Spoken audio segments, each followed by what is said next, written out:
नमस्कार दोस्तों, स्वागत है आपका हमारे YouTube चैनल जीके ट्रैकर पे। देखिए फ्रेंड्स, आज के इस वीडियो में हम बात करेंगे जो हमारी एक सीरीज़ है उत्तराखंड जीके MCQ सीरीज़, और इस सीरीज़ का आज हम 81वां पार्ट यहाँ पे कवर करेंगे। इस सीरीज़ के प्रत्येक वीडियो में हम उत्तराखंड से रिलेटेड 20 इंपॉर्टेंट क्वेश्चंस को यहाँ पर MCQs के रूप में देखते हैं और इनको कवर करते हैं। ना सिर्फ क्वेश्चन आंसर देखते हैं बल्कि इनसे रिलेटेड जितने आपके एक्स्ट्रा फैक्ट बनते हैं, एक्स्ट्रा क्वेश्चन बनते हैं, उनको भी हम यहीं पे कवर करते हुए चलते हैं, जिससे आपका अच्छे से रिवीजन भी हो और आपका साथ साथ प्रैक्टिस भी यहां पर हो जाए। तो चलिए फ्रेंड्स, आज के इस वीडियो को शुरू करते हैं। अगर आपने अभी तक इस सीरीज के जो प्रीवियस पार्ट हैं उनको नहीं देखा है, आप उनको प्लेलिस्ट में जाके देख सकते हैं। चलिए शुरू करेंगे। आज का हमारा पहला प्रश्न है, प्रजाबंधु समाचार पत्र का प्रकाशन किसने किया था? तो यह जो समाचार पत्र था प्रजाबंधु, ये इसका प्रकाशन जयदत्त बेला के द्वारा किया गया था। ठीक है, यह समाचार पत्र कब शुरू हुआ? 1947 में। और ये पत्र कहां से आता था? अल्मोड़ा से आता था। तो ये सारे फैक्ट आपको याद रखने हैं। प्रजाबंधु समाचार पत्र अल्मोड़ा से आता था, 1947 में शुरू हुआ, जयदत्त बेला इसके संपादक थे। ठीक है, एक और पत्र था जो 1947 में ही शुरू हुआ, उसका नाम था युगवाणी। ठीक है, तो ये भी इंपॉर्टेंट है, पूछा जाता है। युगवाणी समाचार पत्र 1947 में ही शुरू हुआ। ये आपके देहरादून से आता था और इसके जो संपादक थे उनका नाम था भगवती प्रसाद पांथरी। ठीक है, इनके एक साथी भी थे गोपेश्वर कोठियाल, तो उनका नाम भी आपको याद रखना है। ठीक है, तो इन दोनों का समाचार पत्र युगवाणी ये भी 47 में शुरू हुआ। अगर हम विक्टर मोहन जोशी के समाचार पत्र की बात करें तो इन्होंने 1930 में स्वाधीन प्रजा करके समाचार पत्र निकाला, और शोभन सिंह जीना की बात करें तो इन्होंने 1939 में पताका समाचार पत्र निकाला। ये दोनों पत्र आपके अल्मोड़ा से आते थे। तो ये सारे फैक्ट आपको याद रखने हैं, साथ साथ में इनको नोट करते हुए जरूर चलें जो अतिरिक्त तथ्य हैं। नेक्स्ट है हमारा, उत्तराखंड पंचायती राज अधिनियम कब लागू हुआ था? देखिए, उत्तराखंड का अपना पंचायती राज अधिनियम ये कब लागू हुआ, आपको डेट सहित पेपर में पूछा जा चुका है। ये लागू हुआ 4 अप्रैल 2016 को। ठीक है, और इस पंचायती राज अधिनियम में संशोधन कब किया गया? तो 2019 में इसमें संशोधन किया गया। तो आपको याद रखना है, उत्तराखंड पंचायती राज अधिनियम लागू कब हुआ, डेट सहित याद रखना, 4 अप्रैल 2016। इसमें संशोधन कब किया गया? 2019। पंचायती राज को लेकर के एक अलग सा वीडियो बना हुआ है, थ्योरी में भी और वन लाइनर में भी, तो आप इनको प्लेलिस्ट में जाके देख सकते हैं। नेक्स्ट है हमारा, किस अभिलेख के अनुसार कुमाऊनी भाषा का विकास संस्कृत अपभ्रंश से माना जाता है? तो देखिए, कौन से अभिलेख के अनुसार ये माना जाता है कि जो कुमाऊनी भाषा का विकास हुआ है वो संस्कृत अपभ्रंश से हुआ है? सही आंसर है दिगांश अभिलेख। ऑप्शन सी हमारा इस प्रश्न का सही आंसर होगा। यह जो दिगांश अभिलेख है ये कहां से मिला है? तो यह अभिलेख पिथौरागढ़ से मिला है। ठीक है, और जो MP जोशी हैं, महेश्वर प्रसाद जोशी, इनके अनुसार जो ये दिगांश अभिलेख है ये कुमाऊनी भाषा का पहला तिथि युक्त अभिलेख है। तो ये भी आपको याद रखना है कि कुमाऊनी भाषा का पहला तिथि युक्त नमूना कौन सा है? वो है दिगांश अभिलेख। ठीक है, पहला तिथि युक्त कुमाऊनी भाषा का अभिलेख, और इसी के आधार पर वो मानते हैं कि जो कुमाऊनी भाषा है इसका विकास संस्कृत अपभ्रंश से हुआ है। तो 3-4 प्रश्न आपके यहां पर बने। पहला, दिगांश अभिलेख कहां से मिला? पिथौरागढ़ से। किस भाषा में है? कुमाऊनी भाषा का ये पहला तिथि युक्त है। ठीक है, ये भी याद रखना है। और इसी के अनुसार जो MP जोशी हैं वो मानते हैं कि कुमाऊनी का विकास किससे हुआ है? संस्कृत अपभ्रंश से। नेक्स्ट है हमारा, अलविदा कुमाऊं, कुमाऊं से गोरखों की वापसी, यह जो किताब है इसके लेखक कौन है? यह एक प्रीवियस ईयर क्वेश्चन है, पेपर में पूछा जा चुका है। तो यह जो किताब है अलविदा कुमाऊं, कुमाऊं से गोरखों की वापसी, ये किताब लिखी है LL वर्मा ने। ऑप्शन सी इसका राइट आंसर है, और ये किताब पेपर में पूछी जा चुकी है। ठीक है, अगर हम यहाँ पर जो अन्य राइटर्स हैं इनकी बात करें, NS थापा की एक प्रसिद्ध किताब आई थिंक पेपर में पूछी जा चुकी है, द बॉय फ्रॉम लंबाटा। किसकी किताब है? NS थापा की। यशवंत सिंह कटौच जी की कई सारी किताबें हैं और कई सारी किताबें पेपर में पूछी गई हैं, जैसे मध्य हिमालय का पुरातत्व किसकी रचना है? यशवंत सिंह कटौच की। मध्य हिमालय की कला इन्हीं की रचना है। उत्तराखंड संस्कृति इन्हीं की रचना है। और सबसे प्रसिद्ध उत्तराखंड का नवीन इतिहास किसने लिखा है? यशवंत सिंह कटौच ने। शेखर पाठक की बात करें तो उत्तराखंड में कुली बेगार प्रथा किसकी रचना है? शेखर पाठक की। ठीक है, नेक्स्ट है हमारा, किस पमार शासक ने टिहरी को 22 पट्टियों में विभाजित किया था? तो ये क्वेश्चन आपको पूछा जा सकता है कि किस राजा ने टिहरी रियासत को 22 पट्टियों में विभाजित कर दिया था? सही आंसर है ऑप्शन सी, प्रताप शाह ने। अब ये क्वेश्चन इस तरीके से भी पूछा जा सकता है कि प्रताप शाह ने टिहरी को कितनी पट्टियों में बांटा? तो आप बताएंगे 22 पट्टियों में। ठीक है, प्रताप शाह की अगर हम बात करें तो प्रताप शाह का जो शासनकाल था ये 1871 से लेकर 1886 तक था और इनके काल में कई सारे महत्वपूर्ण काम हुए जो आपको प्रश्न बनते हैं। ठीक है, जैसे कि आपको प्रश्न बनता है कि पहला अंग्रेजी स्कूल किसके द्वारा खोला गया था टिहरी में? तो वो प्रताप शाह ने खोला था। ठीक है, पहला अंग्रेजी स्कूल इन्होंने 1883 में खोला। इसके अलावा टिहरी में प्रिंटिंग प्रेस की स्थापना किसने करी? वो भी प्रताप शाह ने करी। तो ये सारे फैक्टों को आप लिखते हुए जरूर चलें। पहला अंग्रेजी स्कूल प्रताप शाह ने खोला। पहला जो प्रिंटिंग प्रेस थी टिहरी के अंदर उसको किसने स्थापित किया? प्रताप शाह ने। टिहरी के अंदर जो पहला खैराती दवाखाना था, ठीक है, मुफ्त दवाखाना, वो भी सबसे पहले प्रताप शाह ने स्थापित किया था। ठीक है, टिहरी के अंदर पुलिस विभाग की स्थापना किसने करी थी? प्रताप शाह ने करी थी। ठीक है, और जो टिहरी में एक जूनियर हाई स्कूल बनाया गया था, प्रताप जूनियर हाई स्कूल, इसकी स्थापना भी प्रताप शाह ने करी। ये सारे क्वेश्चन आपको बनते हैं अलग अलग से। ऐसे प्रश्न बन जाएगा कि बताइए टिहरी में पुलिस विभाग की स्थापना किसने करी? तो आप बताएंगे प्रताप शाह। ठीक है, प्रताप शाह ने जो यहाँ पे अपने नाम पर इन्होंने राजधानी बनाई, प्रताप नगर की इन्होंने स्थापना करी।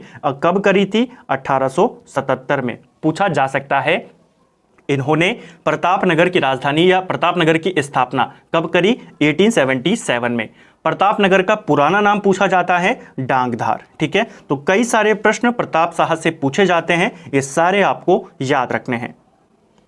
नेक्स्ट है हमारा, अल्मोड़ा में रामकृष्ण कुटीर की स्थापना कब की गई थी?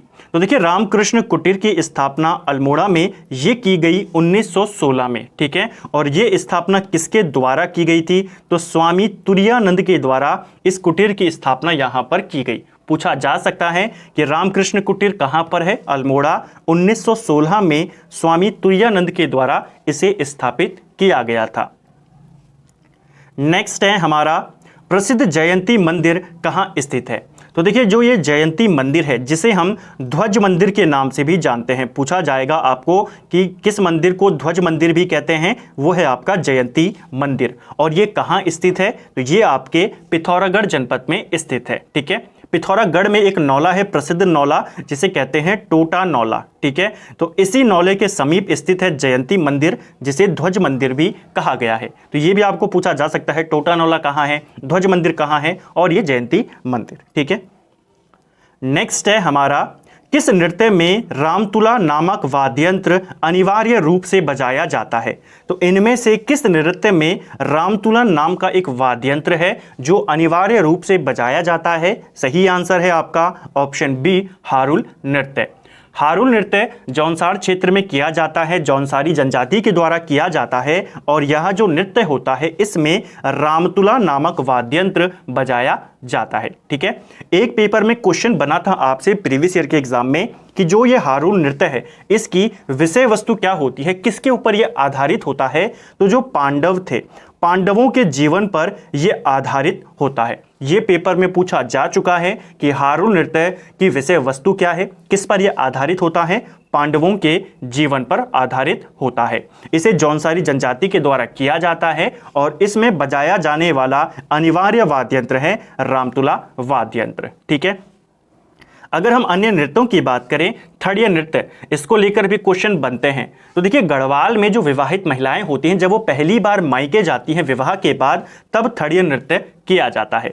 लंगवीर नृत्य की बात करें तो कुमाऊं क्षेत्र में मेलों में पुरुषों के द्वारा खंबे पे चढ़कर जो डांस किया जाता है उसे कहा जाता है लंगवीर नृत्य। ठीक है, छोलिया नृत्य की बात करें तो ये कुमाऊं का एक युद्ध प्रधान नृत्य है। ठीक है, कुमाऊं का है छोलिया। ठीक है, और एक युद्ध प्रधान नृत्य है, यानी कि इसमें तलवार और ढाल के साथ डांस किया जाता है। अब इसको लेकर भी पेपर में क्वेश्चन बन चुका है, आपको पूछा जाता है गढ़वाल का कौन सा नृत्य है जो तलवार और ढाल के साथ किया जाता है, तो वो है सरो नृत्य। ठीक है, दोनों याद रखने हैं, दोनों एक ही डांस है, दोनों युद्ध डांस हैं, लेकिन जो ये सरो है ये गढ़वाल का है, छोलिया कुमाऊं का है। ठीक है, बस इतना आपको ध्यान रखना है और यही पेपर में पूछा जाता है।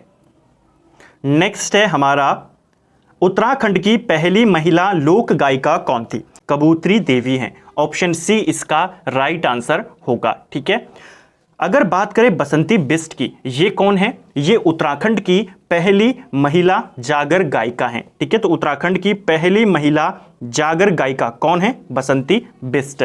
भागीरथी देवी की बात करें तो उत्तराखंड की पहली महिला सत्याग्रही कौन है? भागीरथी देवी। ठीक है, कबूतरी देवी हमने देख ली, राज्य की पहली महिला लोक गायिका। और विद्यावती डोभाल की बात करें तो ये उत्तराखंड की या गढ़वाल की पहली महिला लेखिका हैं। ठीक है, तो गढ़वाल की पहली महिला लेखिका कौन है? विद्यावती डोभाल।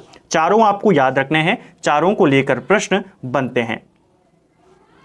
नेक्स्ट है हमारा, मंझियाली सूर्य मंदिर कहाँ स्थित है? जो मंझियाली का सूर्य मंदिर है, उत्तराखंड में अलग अलग स्थानों पर सूर्य मंदिर स्थित हैं और इनकी लोकेशन को लेकर प्रश्न पेपर में बनते रहते हैं। तो मैं आपको यहाँ पर कुछ इंपॉर्टेंट सूर्य मंदिर के बारे में बताऊंगा जिनकी लोकेशन पूछी जाती है। मंझियाली का जो ये सूर्य मंदिर है ये आपके उत्तरकाशी जनपद में स्थित है। ऑप्शन डी इसका राइट आंसर होगा। ठीक है, कुछ इंपॉर्टेंट सूर्य मंदिर जैसे कि आपको पूछा जाता है, पिथौरागढ़ का हम बात कर लेते हैं पहले। ठीक है, तो पिथौरागढ़ में एक प्रसिद्ध सूर्य मंदिर है मड का सूर्य मंदिर। ठीक है, तो ये आपको ध्यान रखना है, पिथौरागढ़ में कौन सा है? मड का सूर्य मंदिर कहाँ स्थित है? पिथौरागढ़ में। ठीक है, इसी की तरह आपको पूछा जाता है अल्मोड़ा का कि कटारमल सूर्य मंदिर कहाँ है? ये तो काफी प्रसिद्ध है, इसको आप बता देंगे, कटारमल सूर्य मंदिर अल्मोड़ा में है। चंपावत में कौन सा सूर्य मंदिर है? खेती खान सूर्य मंदिर, ये कहाँ है? चंपावत में। ठीक है, उत्तरकाशी का हमने देख लिया, मंझियाली सूर्य मंदिर। एक सूर्य मंदिर चमोली में है जो कि है कुलसारी सूर्य मंदिर। ठीक है, तो ये भी चमोली में है, ये आपके चमोली में, और ये भी एक सूर्य मंदिर है। ठीक है, इसके अलावा एक और प्रसिद्ध है पलेठी का सूर्य मंदिर जो कि आपके टिहरी गढ़वाल में स्थित है। तो ये सारे आपको याद रखने, जल्दी से रिकॉल कर लेते हैं। पिथौरागढ़ में है आपका मड का सूर्य मंदिर, अल्मोड़ा में है कटारमल, चंपावत में है खेती खान, उत्तरकाशी में मंझियाली, और टिहरी में है आपका पलेठी, और चमोली में है आपका कुलसारी। ये सारे सूर्य मंदिर आपको याद रखने हैं। नेक्स्ट है हमारा, राज्य में पर्वतीय शीतोष्ण वन किस ऊंचाई तक मिलते हैं? तो देखिए, राज्य में जो पर्वतीय शीतोष्ण वन होते हैं, इसी प्रकार का प्रश्न किसी एग्जाम में पूछा गया था, तो ऐसा प्रश्न भी बन सकता है। जो पर्वतीय शीतोष्ण वन होते हैं ये आपके 1800 से लेकर 2700 मीटर की ऊंचाई तक पाए जाते हैं। ऑप्शन ए हमारा राइट आंसर होगा। ठीक है, तो पर्वतीय शीतोष्ण वन किस ऊंचाई पर पाए जाते हैं? 1800 से लेकर 2700 मीटर की ऊंचाई तक। अगर हम इस ऊंचाई की बात करें 750 से लेकर 1200 मीटर की ऊंचाई तक, यहां पर उपोष्ण कटिबंधीय वन पाए जाते हैं। ठीक है, तो उपोष्ण कटिबंधीय वन कहां मिलते हैं? 750 से लेकर 1200 मीटर तक। यहां की बात करें ये प्रसिद्ध है, 900 से लेकर 1800 मीटर तक यहां पर हमें कोणधारी वन देखने को मिलते हैं। ये तीनों कैटेगरी आपको याद रखनी है, तीनों इंपॉर्टेंट है। ठीक है, नेक्स्ट है हमारा, रक्षा जैव ऊर्जा अनुसंधान संस्थान कहाँ स्थित है? अब देखिए, इसी को लेकर इससे से जुड़ा हुआ एक प्रश्न हमने कल वाले वीडियो में भी देखा था, जब हमने बीएस नेगी वन लाइनर का 19वां भाग कवर किया था, कि हमने वहां पर देखा जो रक्षा कृषि शोध संस्थान है वो कहाँ है? अल्मोड़ा में। लेकिन यहां पर क्या पूछ रहा है? रक्षा जैव ऊर्जा अनुसंधान संस्थान, और ये आपके हल्द्वानी में स्थित है। तो दोनों आपको याद रखने हैं। अगर पूछेगा रक्षा कृषि अनुसंधान संस्थान तो ये आपके हल्द्वानी में है, और अगर पूछेगा रक्षा कृषि शोध संस्थान वो आपके अल्मोड़ा में है। ठीक है, दोनों याद रखने, दोनों मिलते जुलते नाम है तो पूछे जा सकते हैं। नेक्स्ट है हमारा, चैती, नौबी, होगण आदि किस जनजाति के त्यौहार हैं? तो देखिए, ये जो त्यौहार हैं चैती, नोबी, होगण, ये सारे त्यौहार बोक्सा जनजाति के हैं। ऑप्शन सी इसका राइट आंसर होगा, आपको याद रखना है। इनके अलावा ढलिया, ठीक है, गोटरे और मोरो, ये सब किसके त्यौहार हैं? ये सारे के सारे आपके बोक्सा जनजाति के त्यौहार हैं, इंपॉर्टेंट है, पूछे जाते हैं।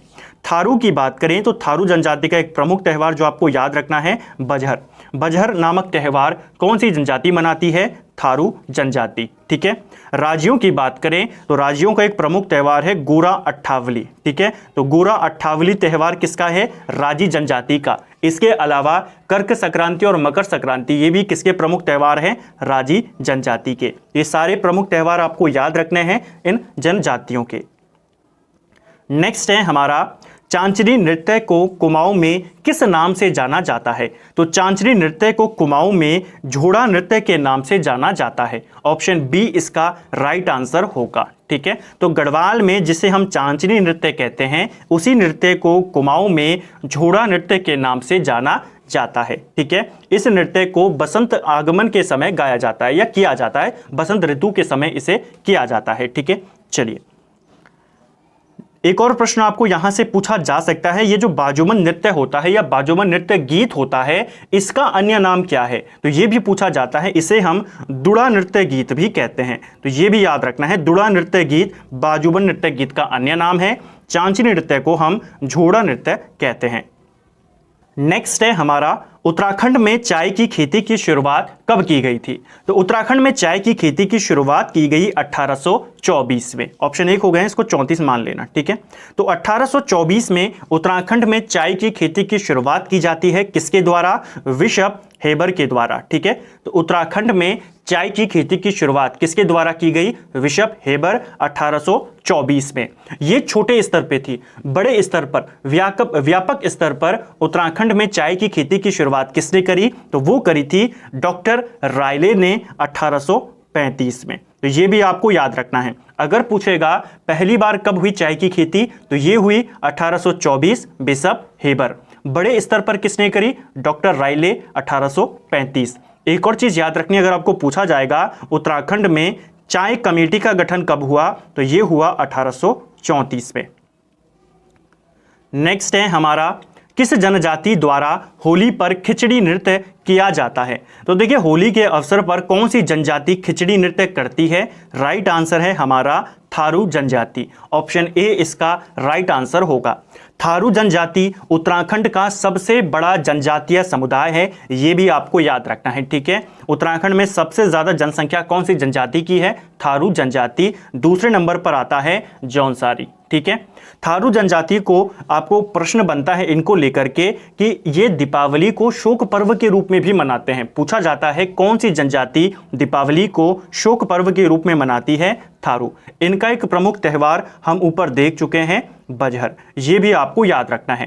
थारू जनजाति में जब विवाह तय किया जाता है उसे क्या कहते हैं? तो थारू जनजाति में विवाह को तय करने को पक्की पौड़ी कहा जाता है, ये भी याद रखना है, ठीक है। और थारू जनजाति में जब विधवा विवाह होता है तो उस दौरान जो भोज दिया जाता है उसे लठ भरवा भोज भी कहते हैं। तो ये भी पूछा जाता है लठ भरवा भोज कौन सी जनजाति में प्रचलित है? थारू जनजाति में।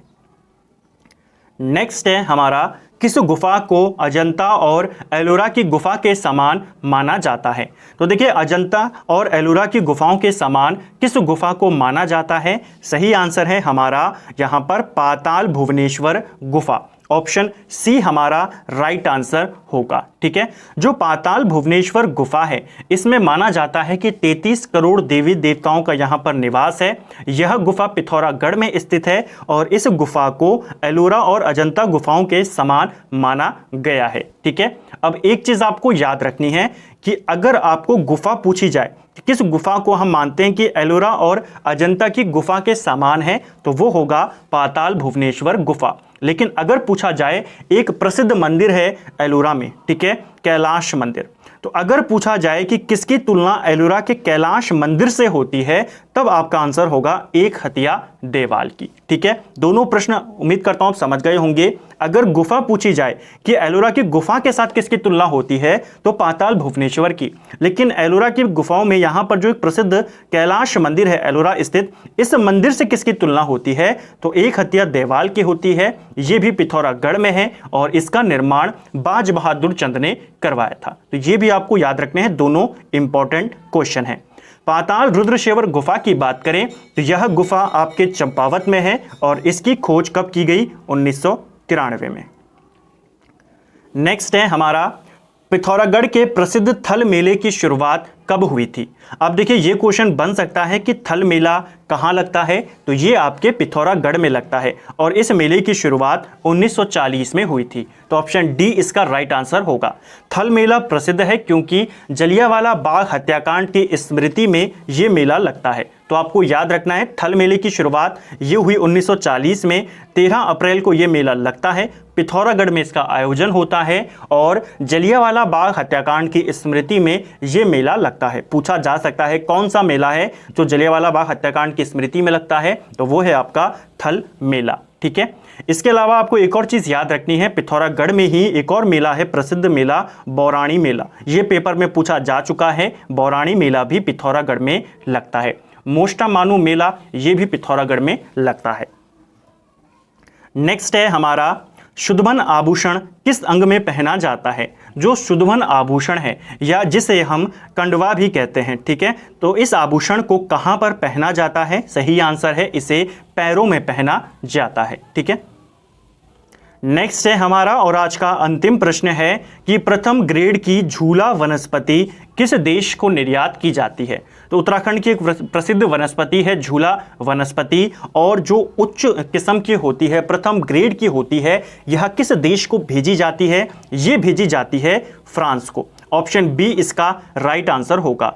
तो जो प्रथम ग्रेड की झूला वनस्पति होती है ये फ्रांस को भेजी जाती है, और जो मंडुआ होता है उत्तराखंड में, ठीक है, जिसे कोदो भी कहते हैं, यह भेजा जाता है जापान में। तो दोनों याद रखने हैं, झूला वनस्पति फ्रांस जाती है और मंडुआ या कोदो जापान में इसकी भारी डिमांड है। तो उम्मीद करता हूं आपको ये दोनों बातें अब समझ में आई होंगी।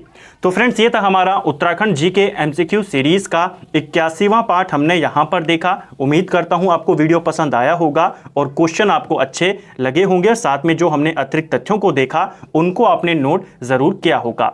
अगर आपको ये वीडियो पसंद आई है तो वीडियो को लाइक करें। अगर आप चैनल पर नए हैं, पहली बार आए हैं, चैनल को सब्सक्राइब करें, अपने दोस्तों के साथ शेयर करें। कम से कम एक सोशल मीडिया प्लेटफॉर्म पर आप चैनल का लिंक शेयर जरूर करें। वीडियो आपको कैसे लगी और आपका स्कोर यहाँ पर कितना रहा आउट ऑफ 20, वो भी आप कमेंट बॉक्स में जरूर बताएं। Thank you friends.